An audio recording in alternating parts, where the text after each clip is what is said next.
നമ്മുടെ നാട്ടിലുള്ള പല ബിസിനസ്സുകാരും പറയുന്ന ഒരു പ്രധാനപ്പെട്ട പരാതിയാണ് അവരുടെ ഒപ്പം തുടങ്ങിയിട്ടുള്ള അല്ലെങ്കിൽ അവരുടെ കൂടെ തുടങ്ങിയിട്ടുള്ള പല ബിസിനസ്സുകളും അവരെക്കാൾ കൂടുതലായിട്ട് വളർന്നു പോയി അല്ലെങ്കിൽ അവരെക്കാളും ഒത്തിരി മുകളിലേക്ക് എത്തി എന്നുള്ള കാര്യം.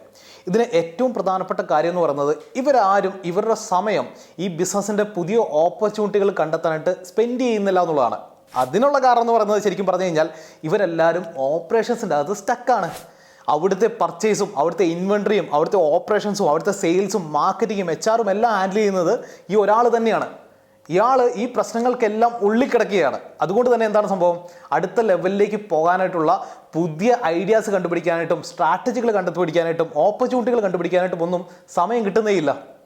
ഈ അടുത്ത് എനിക്കൊരു കോൾ കിട്ടി കേട്ടോ. നമ്മൾ സാധാരണ സ്ഥിരമായിട്ട് ചെയ്യുന്ന ഒരു വീഡിയോ ആണ് ഡെലിഗേഷനെ കുറിച്ച്. ഞാൻ കൂടുതലായിട്ട് പറയുന്ന ഒരു കാര്യം കൂടിയാണ് ഈ ഡെലിഗേഷനെ കുറിച്ച്. അപ്പം ആൾ ഈ വീഡിയോ ഒക്കെ കണ്ടിട്ടാണ് എന്നെ വിളിച്ചത്.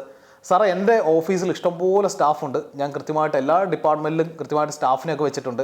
ആളുകൾക്ക് ഞാൻ പലപ്പോഴും ഡെലിഗേറ്റ് ചെയ്ത് നോക്കി, ആളുകൾക്ക് ഈ പറയുന്ന റെസ്പോൺസിബിലിറ്റികൾ കൊടുത്തു നോക്കി, പക്ഷേ ഇതൊന്നും വർക്കാകുന്നില്ല. ഇതെല്ലാം നല്ല ഫെയിലിയറിലേക്കാണ് എത്തുന്നുള്ളത്. അപ്പോൾ ഈ കേസ് കേട്ട് കഴിഞ്ഞപ്പോൾ ഞാൻ കൂടുതലായിട്ട് ഇതിനെക്കുറിച്ച് അന്വേഷിച്ചിട്ട് ആളോട് ഞാൻ ചോദിച്ച്, എങ്ങനെ ചെയ്യണമെന്ന് നിങ്ങൾ പറഞ്ഞു കൊടുത്തിട്ടുണ്ടോ? ഇല്ല, ഇതൊരു പ്രശ്നമാണ്. അതായത് ഒരാളെ അവിടെ കൊണ്ടുവച്ച് റെസ്പോൺസിബിലിറ്റി ഏൽപ്പിച്ചു കൊടുത്താൽ മാത്രം പോരാ, നമ്മളുടെ വിഷൻ അച്ചീവ് ചെയ്യണമെങ്കിൽ നമ്മളുടെ വിഷൻ എന്താണെന്നുള്ളതും അതുപോലെ തന്നെ ഇത് എങ്ങനെ ചെയ്യണമെന്നുള്ള കാര്യവും പറഞ്ഞു കൊടുക്കണം. അവിടെയാണ് പ്രോസസ്സുകളുടെയും സിസ്റ്റത്തിൻ്റെയും പോളിസികളുടെയും ഒക്കെ ഇമ്പോർട്ടൻസ് വരുന്നത്. നമ്മളുടെ ഓർഗനൈസേഷനിൽ പർച്ചേസ് ആക്ടിവിറ്റി എങ്ങനെ നടക്കണമെന്ന് തീരുമാനിക്കുന്നത് നമ്മളാണ്. നമ്മൾ അതിനു വേണ്ടി വ്യക്തമായിട്ടുള്ള ഒരു പ്രോസസ്സും പോളിസിയും ഒന്ന് സെറ്റ് ചെയ്ത് വെച്ച് നോക്കിയേ.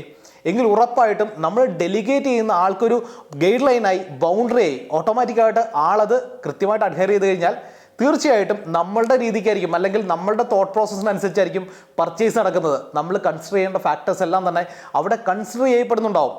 ഇത് നമ്മൾ വെറുതെ പറഞ്ഞു കൊടുത്തിട്ട് കാര്യമില്ല, അവിടെ എഴുതി വെച്ചിട്ടുണ്ടെങ്കിൽ കുറച്ചുകൂടെ എളുപ്പമാണ്. നമ്മളുടെ റിലീജിയസ് തോട്ടുകൾ നോക്കിയാൽ അവിടെ എല്ലാം ഡോക്യുമെൻ്റ് ചെയ്യപ്പെട്ടിട്ടുണ്ട്. റിലീജിയസ് തോട്ടുകളിൽ എല്ലാ കാര്യങ്ങളും ഡോക്യുമെൻ്റ് ചെയ്യപ്പെട്ടിട്ടുണ്ട്. അതാണ് ആ ഓർഗനൈസേഷൻ അല്ലെങ്കിൽ ആ റിലീജിയൻ്റെ SOP എന്ന് പറയുന്നത്. ബിസിനസ്സുകളെ സംബന്ധിച്ചും ഓർഗനൈസേഷനെ സംബന്ധിച്ചും ഇതേ ഒരു SOP മെക്കാനിസമാണുള്ളത്. സ്റ്റാൻഡേർഡ് ആയിട്ടുള്ള ഓപ്പറേറ്റിംഗ് പ്രൊസീജിയർ എന്താണ്, അതിന് പാലിക്കേണ്ട പോളിസികൾ എന്താണ്, അതായത് നിങ്ങളൊരു കാര്യം ചെയ്യുമ്പോൾ അതിങ്ങനെ ചെയ്യണം, അതുപോലെ തന്നെ ഇന്ന കാര്യങ്ങൾ ചെയ്യാൻ പാടില്ല എന്നുള്ള കാര്യങ്ങൾ എഴുതി വെക്കുകയും പറഞ്ഞു കൊടുക്കുകയും ചെയ്യുമ്പോഴാണ് ആ ഓർഗനൈസേഷൻ സ്റ്റാൻഡർഡൈസ് ചെയ്യപ്പെടുന്നത്. അവിടെ പ്രോസസ്സുകൾക്കും പ്രൊസീജിയറുകൾക്കും പോളിസികൾക്കും വ്യക്തമായിട്ടുള്ളൊരു നയമുണ്ട്. അവിടെ ഏതൊരു സ്റ്റാഫും അല്ലെങ്കിൽ ഏതൊരു എംപ്ലോയിയും പുതിയതായിട്ട് അവിടെ ജോയിൻ ചെയ്ത് കഴിഞ്ഞാൽ അവരെ സംബന്ധിച്ച് ഈ ഒരു ഗൈഡ് ലൈൻ നോക്കിയാൽ മതി. ഈ ഗൈഡ് ലൈനാണ് അവരുടെ വർക്കിനെ മുന്നോട്ട് നയിക്കുന്നത്. അപ്പോൾ അതുകൊണ്ട് തന്നെ ഈ ബിസിനസ്സുകാരെ സംബന്ധിച്ചിടത്തോളം അവരുടെ കയ്യിൽ അവരുടെ പ്രോസസ്സിൻ്റെ കൺട്രോൾ ഉണ്ട്. ഈ പ്രോസസ്സിൻ്റെ കൺട്രോൾ കയ്യിലുണ്ടെങ്കിൽ ഒരു കാര്യത്തെ പേടിക്കേണ്ട ആവശ്യമില്ല. കാരണം നമുക്കവിടെ ഈസി ആയിട്ട് ഡെലിഗേറ്റ് ചെയ്യാൻ പറ്റും. ഡെലിഗേഷൻ എന്ന് പറയുന്ന പ്രോസസ്സിന് അർത്ഥമുണ്ടാകണമെങ്കിൽ അത് കൃത്യമായിട്ട് നടക്കണമെന്നുണ്ടെങ്കിൽ തീർച്ചയായിട്ടും നമ്മൾ ഗൈഡ് ലൈൻസ് നമ്മളുടെ എംപ്ലോയീസിന് കൊടുത്തേ പറ്റുള്ളൂ. അത് പ്രോസസ്സാണ്, പ്രൊസീജിയേഴ്സാണ്, പോളിസീസാണ്. ഇത് കൊടുക്കാതെ എത്ര ഡെലിഗേഷന് വേണ്ടി നമ്മൾ ട്രൈ ചെയ്താലും അതൊരിക്കലും വർക്കാകത്തില്ല. കാരണം എന്താണ്, അവരുടേതായ രീതിയിലായിരിക്കും ചെയ്യുന്ന കാര്യങ്ങൾ, അവരുടേതായ രീതിയിലായിരിക്കും ഇംപ്ലിമെൻറ്റ് ചെയ്യുന്നത്. അവരുടെ രീതിയിൽ പർച്ചേസ് ചെയ്താൽ ശരിയാവോ? ഇല്ല. അവരുടെ രീതിയിലാണോ ഓപ്പറേഷൻസിനെ മാനേജ് ചെയ്യേണ്ടത്? അവരുടെ രീതിയിലാണോ HR മാനേജ് ചെയ്യേണ്ടത്, റിക്രൂട്ട് ചെയ്യേണ്ടത്? അപ്പം എല്ലാ ആക്ടിവിറ്റീസിനും കൃത്യമായിട്ടുള്ള ഒരു പ്രോസസ്സും പോളിസീസും പ്രൊസീജിയറും ക്രിയേറ്റ് ചെയ്യുകയും അതോടൊപ്പം തന്നെ ഇതിനെ ചില ഓഡിറ്റ് മെക്കാനിസവുമായിട്ട് കണക്ട് ചെയ്യുകയും കൂടി ചെയ്ത് കഴിഞ്ഞാൽ ഉറപ്പായിട്ടും ഈ പറയുന്ന പരാതി മാറിക്കിട്ടും. ഇത് തന്നെയാണ് എന്നെ കോൾ ചെയ്ത ആളോട് ഞാൻ പറഞ്ഞത്. കൃത്യമായിട്ടുള്ള പ്രൊസീജിയേഴ്സും പോളിസീസും ഒക്കെ ഉണ്ടാക്കുക, എന്നിട്ട് അതിൻ്റെ അകത്ത് എംപ്ലോയീസിനെ ട്രെയിൻ ചെയ്തിട്ട് അവരെ ഡെലിഗേറ്റ് ചെയ്തിട്ട് റിവ്യൂ ചെയ്യുക. അപ്പോൾ ഓട്ടോമാറ്റിക്കായിട്ട് സക്സസ്ഫുൾ ആയിട്ട് അവരുടെ ഡെലിഗേഷൻ പ്രോസസ്സ് കൃത്യമായിട്ട് നടക്കുന്നുണ്ടാവും. അതോടൊപ്പം തന്നെ കൂടുതലായിട്ട് ഇൻഡസ്ട്രീനെ വളർത്താനായിട്ടും ബിസിനസ്സിനെ വളർത്താനുമായിട്ടുള്ള ഓപ്പർച്യൂണിറ്റീസ് ഫൈൻഡ് ചെയ്യാനായിട്ടുള്ള സമയവും കിട്ടുന്നുണ്ടാവും.